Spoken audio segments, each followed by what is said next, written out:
Pemirsa, polemik presiden boleh berkampanye lahir dari pernyataan Presiden Jokowi sendiri. Hingga puncaknya pada Jumat lalu, Presiden menunjukkan kertas perinan pasal. Meski demikian, Presiden Jokowi masih enggan blak-blakan menyatakan dirinya berkampanye untuk pasangan calon yang didukungnya. Apakah Presiden memang sebaiknya mengambil cuti saja agar bisa berkampanye dengan terbuka? Dan jika itu dilakukan Presiden, apakah berarti Wakil Presidenlah yang mengambil alih pemerintahan? Saya akan membahasnya bersama dengan juru bicara Tim Pemenangan Nasional Ganjar Mahfud, Ciko Hakim, pakar hukum tata negara Zainal Arifin Mohtar, serta peneliti Perkumpulan untuk Pemilu dan Demokrasi Perludem, Fadli Ramdhanil. Selamat malam, Bang Ciko, Mas Uceng, dan juga Mas Fadli. Malam, Mbak Zilvia.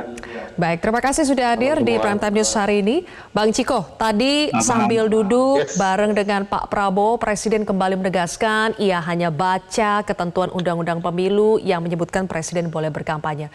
Tanggung nggak menurut Bang Ciko? Apa seharusnya jangan baca saja tapi dilakukan saja secara terbuka, tidak terselubung? Jadi yang menjadi pertanyaan, statement yang beliau keluarkan ketika berada di lapangan TNI AU sama Pak Prabowo dan di belakangnya juga ada Panglima TNI ketika penyerahan pesawat Super Hercules ke TNI AU oleh Kemenhan itu secara simbolis. Apakah pernyataan ini pernyataan untuk mengatakan di masa yang akan datang beliau akan berkampanye, atau justru ini adalah semacam excuse bahwa selama ini orang sudah tahu bahwa beliau sudah berkampanye secara terselubung untuk paslon nomor 2 gitu. Kan yang kita lihat sebenarnya masyarakat juga tidak buta dan tidak bodoh-bodoh amat lah gitu ya, seperti yang menjadi anggapan sebagian pejabat yang berkampanye terselubung selama ini dan sering dilakukan bukan hanya oleh Presiden maupun oleh Menteri Erick Thohir, Menko Erlangga, Menteri Zulkifli Hasan, bahkan ada pelanggaran-pelanggaran yang secara kasat mata tapi tidak ditindak oleh Bawaslu. Nah, ini intinya Presiden itu seperti dikatakan oleh Silvi tadi, itu tanggung nggak sih? Ya tanggung dan sebenarnya apalagi yang ditunggu, karena masyarakat sudah melihat sebenarnya selama ini justru ini terus dilakukan dengan menggunakan fasilitas negara, ya kan? Tetapi apakah bisa ditindak apa tidak, ya itu masih dalam perdebatan hukum. Secara undang-undang itu melanggar apa tidak? Pertanyaan saya, tiba-tiba di dalam mobil RI1 yang juga sebuah fasilitas negara, ada tangan keluar menunjukkan angka jarinya menunjukkan angka 2, itu apakah itu melanggar? Tapi ternyata Bawaslu bilang itu tidak melanggar. Tapi kan ini hal-hal yang menurut saya cukup lucu dan harus dihentikan. Maksudnya dihentikan tuh gini loh, cuti dan berkampanye atau sekalian masuk ke dalam TKN jadi ketua Dewan Kehormatan ataupun apapun itu, karena secara de facto masyarakat melihat begitu, beliau ada di TKN Prabowo Gibran gitu, dan melakukan hal-hal yang sebenarnya dimakan siang, makan bakso itu yang bayar negara bukan gitu. Nah, ini kan gestur ini menunjukkan bahwa ada keberpihakan, dan keberpihakan itu kan ingin dikapitalisasi oleh Prabowo Gibran yang sekarang surveinya stagnan gitu. Oke, baik. Tadi Bang Ciko mengatakan bahwa sejak pernyataan Presiden Jokowi di Lanut Halim ya, ada dua dugaan. Ini Presiden sedang ancang-ancang mau berkampanye, atau bisa jadi Presiden sedang memberikan excuse bahwa sebetulnya selama ini kampanye sudah dilakukan tapi belum mau terang-terangan. Kita putarkan dulu, ada pernyataan dari Ganjar Pranowo juga yang merespons sikap Presiden. Coba kita simak bersama. Kadang-kadang menjadi bias mana fakta dan mana regulasi. Nanti pasti akan ada orang bertanya soal ini, cutikah saudara begitu. Lalu nanti yang lain akan menjawab bahwa ini bukan kampanye. Makanya antara fakta dengan aturan kadang-kadang inilah yang menjadi perdebatan hari ini. Maka masyarakat sipil semua meminta netral lah, jangan berpihak lah. Kalau Anda punya kewenangan, gunakan sesuai dengan aturan. Itu yang hari ini menjadi perdebatan. Maka jangan sampai kita mempertaruhkan demokrasi kita yang makin berjalan dengan baik dengan perilaku-perilaku yang barangkali tidak menentu. Mas Uceng, sejak pernyataan Presiden Jokowi bahwa Presiden boleh berkampanye, masyarakat juga jadi bertanya-tanya ketika Presiden muncul bersama Prabowo misalnya hari ini. Ini Presiden lagi kunjungan kerja atau lagi kampanye ya? Kata KPU kan Presiden kalau mau cuti itu izin ke dirinya sendiri ya. Pertanyaan saya, jadi kita bakal tahu gak ya kalau Presiden itu sedang kampanye atau tidak? Apakah izin ini akan selalu diumumkan kepada masyarakat atau tidak kalau menurut aturan Bang Uceng? Iya, begini ya. Jadi sebenarnya Pak Presiden sempat mamerkan bunyi aturan itu. Saya kira Pak Presiden harusnya paham bahwa aturan itu tidak dibuat dalam ruang kosong gitu. Jadi ada sejarahnya, ada konsep di baliknya, dan ada implikasi di belakangnya. Jadi harusnya dipahami itu. Bahwa yang pertama ada konsepnya. Konsepnya itu sampai sekarang itu kan memang ada perdebatan yang tidak sederhana. Mengapa Presiden itu punya kewenangan, punya hak untuk melakukan kampanye? Apakah itu ditujukan untuk seluruh presiden dalam kondisi apapun? Apakah dia dia sebagai paslon, ataukah dia cuma tidak menjadi paslon, atau apa gitu? Karena kalau kita bilang bahwa Presiden boleh berkampanye sebagai non-paslon, maka implikasi secara ketatanagaranya tidak sederhana, Mbak. Pertama misalnya begini, kalau Presiden misalnya mengadakan cuti, tadi yang sampai disampaikan, cuti itu yang dia cutikan dalam kapasitas apa? Apakah dalam kapasitas kerja sehari-hari saja, apakah sebagai kepala pemerintahan, sebagai kepala negara? Karena pada dasarnya Presiden tidak mungkin bisa dipisahkan dari konteks kepala pemerintahan dan kepala negaranya. Kalau misalnya dia cuti, bagaimana mekanisme administrasinya? Tadi pertanyaan berikutnya kan, apakah dia harus cuti pada dirinya sendiri? Apakah kemudian dia harus menerbitkan kepres, penugasan kepada Wapres untuk menjalankan tugas pemerintahan sementara waktu? Bahkan termasuk apakah Wapres misalnya boleh menolak atau membatalkan proses cutinya Presiden? Karena untuk mengatakan tiba-tiba ada proses tiba-tiba dan lain-lain sebagainya.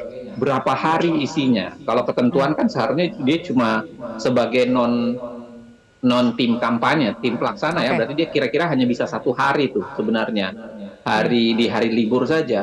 Jadi ada banyak implikasi yang tidak sederhana kalau dipahami bahwa seorang presiden itu boleh berkampanye sebagai non paslon. Baik. Nah kalau presiden sebagai paslon, clear, kita pasti bisa bilang, oh iya dia paslon dong, karena dia paslon harusnya dia punya kampanye, itu kemudian dia boleh dicutikan. Nah itu yang kedua. Yang ketiga, implikasi yang tidak sederhana itu begini, karena dia melekat pada dirinya kepala negara, kepala pemerintahan, dia tidak bisa seenaknya untuk cuti, ya ada banyak kerja-kerja, bagaimana juga proses administrasinya. Maka pertanyaannya misalnya, bagaimana dengan bunyi undang-undang lain? Karena ada banyak sekali undang-undang lain yang itu erat kaitannya dengan tugas presiden. Ada Undang-Undang 30 2014, Mas Uceng, ada Undang-Undang 28 mohon maaf saya potong, kita harus jeda terlebih dahulu ya untuk mengikuti azan maghrib. Nanti kita akan sambung lagi, kita akan cari tahu apakah ada jawaban sederhana dari implikasi yang tidak sederhana itu. Apakah jawaban sederhananya sekalian saja Presiden jangan cuti dan jangan memihak. Nanti kita akan jawab pemirsa usai jeda. Saya kira soal Presiden saya kira sudah jelas ya, aturannya boleh, ada yang tidak setuju, ada yang setuju. Nah, silakan aja, nanti urusannya itu publik aja. Ya, tapi saya sudah sejak awal sudah memposisikan diri untuk bersikap netral, ya tidak memihak. Saya bilang saya netral. Perkara nanti pilihan saya akan tuangkan nanti aja pada waktu tanggal 14 Februari dan tidak boleh ada yang tahu. Dan saya bilang itu urusan rahasia saya. Saya nyebutnya amrun syakhsiyun qalbiyun. Itu urusan hati dan personal. Karena itu saya tidak. Jadi saya sekarang memosisikan diri netral. Saya kira nggak ada masalah ya. Ini bukan perbedaan dengan presiden. Yang presiden sudah menyatakan seperti itu. Dan saya memang tetap netral. Jangan dibilang saya berbeda dengan presiden itu nanti. Baik, kami lanjutkan lagi. Tadi Mas Uceng, Anda mengatakan ada implikasi yang tidak sederhana kalau Presiden jadi cuti untuk berkampanye. Salah satunya apakah nanti Wakil Presiden akan langsung mengambil alih pemerintahan dan bagaimana kalau Wakil Presiden bisa menolak atau tidak untuk melakukan itu. Pertanyaan saya, Mas Uceng, adakah jawaban sederhana untuk menghindari implikasi yang tidak sederhana itu? Apakah Presiden ya sebaiknya tidak usah cuti, tidak usah memihak, tidak usah berkampanye? Iya, saya kira karena komplikasinya terlalu tidak sederhana ya, lagi pula bisa berimplikasi buruk ke Jokowi sendiri karena kita tidak bisa membedakan mana Jokowi yang asli antara yang November yang mengatakan boleh, yang tidak boleh sama yang sekarang. Termasuk tidak bisa membedakan bagaimana kemudian dipaksa para ASN tidak boleh 1, 2, atau 3, tapi kemudian atasannya yang paling teratasnya boleh gitu. Itu kan implikasi yang tidak sederhana. Makanya saya ingin mengatakan bahwa seharusnya Presiden mengatakan normatifnya begitu, tapi kemudian misalnya ya, tapi kemudian dia tidak boleh ikut berkampanye. Dia harus menyatakan bahwa seperti yang tanggal November itu ya, karena menurut saya itu yang paling lebih pas untuk mengatakan pemerintah pusat, pemerintah daerah, TNI dan Polri itu kemudian harus netral. Nah, plus pada saat yang sama saya tidak ingin hanya ucapan sebenarnya, karena ucapan itu harus dikonversi, kata-kata itu harus dikonversi menjadi perbuatan. Artinya apa? Sebisa diri kemudian dia tahan tuh untuk pamer ketemuan berdua, ya kan? Kemudian makan bakso atau apapun yang dia makan gitu, lalu pamer bansos dan pamer angka jari 2 dari mobil kepresidenan. Saya kira harus ditekan supaya kemudian bisa mengkonversi keinginan dia untuk mengatakan netral, bukan hanya sekedar kata, tapi juga menjadi perbuatan. Baik, bagaimana dengan jawaban untuk apakah kalau Presiden cuti untuk berkampanye, otomatis Wakil Presiden lah yang akan mengambil alih pemerintahan berperan sebagai kepala negara? Sebenarnya begini Mbak ya, memang itu yang saya tanyakan tadi, ada implikasi administratif yang tidak sederhana. Bagaimana mekanismenya? Itu yang paling pokok. Apakah satu, makanya pertanyaan-pertanyaan jadi menarik tuh, apakah kan harusnya dia meminta cuti, izin melalui penyampaian kepada kepada KPU melalui Menteri Sekretaris Negaranya, tetapi pengizinan cuti itu kan harusnya dikeluarkan oleh siapa? Apakah pemberitahuan saja atau kemudian harus ada izin? Kalau izin maka dia seakan-akan akan mengizinkan untuk dirinya sendiri. Itu implikasi yang tidak sederhana. Yang kedua adalah kalau dia sedang izin, apakah dia harus menaikkan kepres untuk menyatakan urusan pemerintahan itu harus diserahkan kepada Wakil Presiden atau tidak? Karena kan ada begitunya tuh. Misalnya kalau Presiden keluar negeri biasanya, karena itu berarti dia tidak ada di luar negeri, di dalam negeri, dia tidak bisa menjalankan pemerintahan, dia alpa dari menjalankan pemerintahan atau dia absen dari menjalankan pemerintahan, maka dia harus menaikkan kepres yang menunjuk pelaksana tugas dari tugas kepresidenan, penjalankan pemerintahan kepada Wakil Presiden. Nah, pertanyaan ini tidak ada semua tuh. Bagaimana mekanismenya? Bahkan kalau dia serahkan kewenangan ke Wapres, kewenangan Wapres apa aja yang dia serahkan? Kalau misalnya tiba-tiba ada sesuatu atau kemudian ada yang berimplikasi sesuatu, nah bagaimana Wapres bisa mengambil alih? Termasuk saya bilang tadi, misalnya kalau ada yang buru-buru mau ditandatangani PP misalnya, apakah Wapres boleh tanda tangan atau enggak? Nah, perdebatannya pasti tinggi. Karena saya termasuk yang mengatakan Wapres nggak boleh tanda tangan tuh, walaupun ada. Nah, termasuk soalan waktunya, berapa lama sih dia boleh cuti? Apakah 1 hari saja? Karena dia di sini bukan tim pelaksana kampanye ya, dia bukan masuk tim kampanye tuh, dia hanya. Jadi singkatnya semua pertanyaan ini, Mas Uceng, tidak ada jawabannya dalam peraturan perundang-undangan? Dalam Undang-Undang 7 2017, pembacaan kita termasuk peraturan KPU itu nyaris tidak diatur secara detail. Yang ada lebih banyak misalnya 300 sampai 305 itu lebih banyak bicara soal penggunaan penggunaan alat-alat atau penggunaan fasilitas negaranya. Begitu. Baik Mas Uceng, saya sekarang beralih ke Mas Fadli dulu. Sebelumnya Dewan Pembina Perludem Titi Anggreni mengatakan bahwa pernyataan Presiden soal dirinya boleh mengambil cuti dan berkampanye itu tidak keliru. Tapi Presiden Jokowi telah melanggar aturan kampanye pasal 282 dan 283 Undang-Undang Pemilu karena Presiden menyampaikan kesan keberpihakan dengan menyebut Presiden boleh berkampanye. Itu penjelasannya seperti apa, Mas Fadli? Ya, yang pertama karena Presiden merujuk ketentuan di dalam Undang-Undang Pemilu ya, menurut saya itu yang harus diluruskan lebih dahulu. Apalagi ketika Presiden memegang kertas-kertas karton yang merujuk pada pasal 299 itu.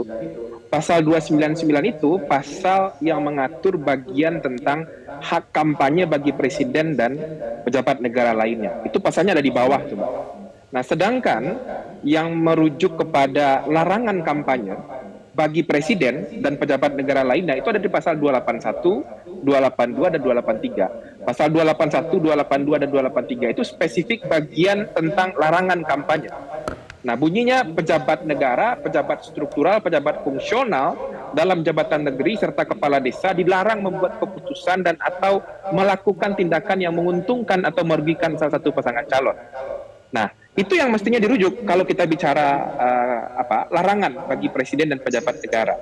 Nah, pasal 281 memang membolehkan presiden dan wakil presiden untuk kemudian ikut berkampanye asal tidak menggunakan fasilitas negara atau fasilitas jabatan, dan yang kedua mengajukan cuti di luar tanggungan negara. Nah, di pasal 281 itu konteksnya adalah mengikut sertakan pejabat negara, presiden, wakil presiden, gubernur dan kepala daerah. Mengikut sertakan ini artinya harus dijelaskan pada event kampanye yang mana presiden itu diikutkan. Nah, dia harus bersurat tuh seperti tadi dijelaskan oleh Bang Uceng, harus bersurat Mensetnek ke KPU untuk menjelaskan presiden, wakil presiden, dalam konteks ini presiden ya, dia mau ikut kampanyenya itu pada event yang mana. Harus jelas spesifik kapan waktunya, di mana tempatnya. Maka itu nanti akan dicek apakah benar presiden datang ke sana, dan mesti dipastikan oleh pengawas pemilu presiden itu tidak menggunakan fasilitas negara kecuali yang melekat seperti pas pampres dan lain-lain ya. Tapi mobil, biaya berangkat ke sana dan lain-lain itu tidak boleh menggunakan fasilitas negara. Nah, itu soal cutinya. Nah, yang kedua, yang lebih penting presiden sepertinya lupa dibisikkan oleh penasihat hukumnya soal pasal 283 itu. Pasal 283 itu bahkan larangan itu kepada presiden kan pejabat negara ya, pasal 283 itu menyebut pejabat negara dilarang mengadakan kegiatan yang mengarah kepada keberpihakan terhadap peserta pemilu sebelum, selama, dan sesudah masa kampanye. Nah, apakah kegiatan presiden dengan makan bersama calon presiden, kemudian naik mobil dinas lalu melambai-lambaikan tangan dengan menunjukkan simbol calon presiden tertentu, nah itu apakah sudah masuk kepada melakukan kegiatan yang mengarahkan keberpihakan kepada peserta pemilu tertentu, itu yang mesti diperiksa oleh Bawaslu menurut saya. Jadi intinya memang konteks pasal 299 itu lebih kepada presiden incumbent atau wakil presiden incumbent atau menteri yang menjadi kontestan pemilu. Karena itu secara perundang-undangan ada di bagian yang berbeda. Mas Uceng pasti akan jauh lebih pas menjelaskan itu menurut saya. Oke, baik. Jadi ada dua hal yang berbeda, satu larangan kampanye, satu hak berkampanye bagi presiden dan pejabat negara lainnya kalau dia berstatus kontestan pemilu. Konteks pasal 299 yang ditunjukkan presiden itu. Jadi nggak boleh dicampur aduk semua aturannya begitu. Oke, tapi kan kalau sekarang kita lihat konteksnya sudah tercampur aduk antara presiden ini sedang melakukan aktivitas sebagai kepala negara atau semi berkampanye begitu ya. Misalnya hari ini kita lihat makan bareng dengan Menhan di situ konteksnya, tapi sekaligus juga adalah calon presiden. Jadi Bang Ciko, pertanyaan saya dari kubu Anda kan mendorong-dorong supaya presiden ini udahlah daripada tanggung sekalian saja blak-blakan ya. Apakah kalau presiden blak-blakan menurut Anda itu baik buat kita semua, menguntungkan buat semua, atau bagaimana sehingga akhirnya didorong-dorong agar presiden mau terbuka? Jadi ini buat kami satu hal ya, ini udah nanggung, artinya justru dengan dia tidak mendeklar dia akan berkampanye dan mendukung salah satu paslon, tapi dia sudah melakukan ini dari hari ke hari, dan ini yang dilakukan setiap hari loh, apa yang disampaikan tadi, makan bakso, ntar kita besok lihat tontonan apa lagi, sebelumnya naik sepeda dengan AHY ya kan, pergi ke Jogja bertemu dengan anaknya, kemudian dia ketemu Sultan Hamengkubuwono ke-10 dan lain-lain. Ini semua dilakukan dari hari hari ke hari, setiap hari, dan sangat leluasa gitu. Nah, justru kami ingin mendorong supaya dia subjek to aturan-aturan tadi yang disampaikan oleh Mas Fadli. Jadi aturan-aturan ketika dia mau kampanye kemana, Seknek berkirim surat, di sana betul-betul dipastikan oleh Bawaslu atau Panwaslu apakah dia menggunakan fasilitas negara atau tidak. Nah, sekarang ini semacam ugal-ugalan lah kalau bisa dibilang, serampangan lah gitu. Dia melakukan ini semua, berkampanye secara terselubung, tapi menggunakan fasilitas negara, tapi juga nggak bisa begitu saja dianggap melanggar dan lain-lain, agak sulit gitu. Nah, jadi tidak subjek to aturan-aturan yang ada, sehingga Bawaslu juga sulit untuk bergerak, untuk menemukan menjadikan ini sebagai temuan dan lain-lain. Nah, lebih mudah kalau dia sudah masuk ke dalam ranah resmi sebagai pendukung salah satu paslon. Itu satu. Yang kedua, siapa yang diuntungkan? Saya tidak melihat ini langsung otomatis menguntungkan paslon 2 bila dia berkampanye langsung. Karena ini masyarakat semakin ke sini justru melihatnya semakin agak muak dengan dipertontonkannya hal-hal yang sifatnya kampanye terselubung. Dan semakin itu dideklar dan ke depannya itu kita nggak tahu apakah akan ada masyarakat yang kemudian tegak lurus Jokowi, artinya Jokowi udah 100% ke situ, kita ke sana. Padahal kan sekarang juga masyarakat juga udah tahu Jokowi kemana. Nah, yang ketiga adalah apakah yang dirugikan? Kalau yang dirugikan sudah pasti ada legasinya Pak Jokowi. Jadi ini Pak Jokowi semoga mendengar apa yang saya katakan di sini. Yang dirugikan untuk jangka panjangnya adalah legasi dari Pak Jokowi sendiri. Dia sudah dianggap yang tadinya masyarakat banyak berharap pada dia sebagai seorang negarawan, as a statesman. Sekarang sudah masyarakat semakin kesini semakin melihat bahwa dia adalah seorang politisi biasa yang hanya memikirkan pemilu berikutnya dan bukan memikirkan generasi ke depan bangsa ini secara keseluruhan, tapi lebih memikirkan generasi yang artinya adalah anak-anaknya. Jadi ini yang harus diingat, siapa yang paling rugi? Yang rugi nomor satu Pak Jokowi, legasinya tidak akan diingat sebagai seorang statesman atau negarawan, dan yang dirugikan juga adalah demokrasi kita. Dan ini menjadi presiden yang pertama mungkin di seluruh dunia yang menganut sistem demokrasi, seorang presiden aktif mengkampanyekan salah satu paslon di mana di situ salah satu kandidatnya adalah anak kandung. Baik, oke. Mas Uceng, kalau memang betul bahwa presiden nanti berkampanye berarti juga berpihak, apakah dalam konsekuensi pasal 282 dan 283 apabila itu memang dilanggar oleh presiden, konsekuensinya itu bagaimana, Mas Uceng? Iya, ini sebabnya ya. Makanya saya bilang tadi, sebuah undang-undang itu ada konsepnya, ada konteksnya, ada implikasinya, dan ada hal-hal lainnya yang berkaitan dengan itu. Jadi saya sih mengatakan pasal 280 sudah awalnya ya, 281, 282, 283, 299 sampai 305, 304, 305 itu sebenarnya memang harus dibaca secara utuh. Ya, harus dibaca secara utuh.